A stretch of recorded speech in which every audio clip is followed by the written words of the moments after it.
Welcome to the Slop Farm. Enjoy the video.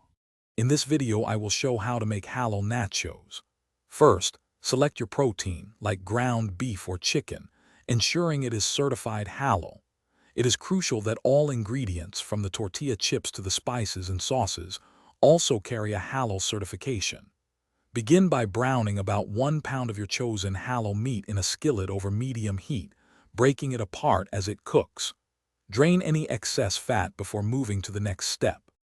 Now, let's build those delicious layers. Start with a base of sturdy tortilla chips on a baking sheet. Next, sprinkle a generous amount of your cooked halal meat over the chips. Follow with a layer of shredded cheese. A blend of cheddar and Monterey Jack works wonderfully for its melting qualities. Repeat these layers once or twice, ensuring even distribution for maximum flavor in every bite. For an extra burst of flavor, consider adding some fresh toppings before baking.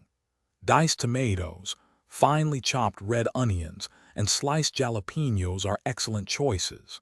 Then, place your loaded baking sheet into a preheated oven at 375 degrees Fahrenheit. Bake for approximately 8 to 12 minutes, or until the cheese is perfectly melted and bubbly, and the edges of the chips are lightly golden and crisp. Once out of the oven, your halal nachos are ready to be enjoyed.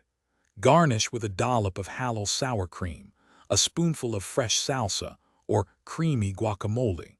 For those who love variety, offer extra toppings like black olives or cilantro on the side.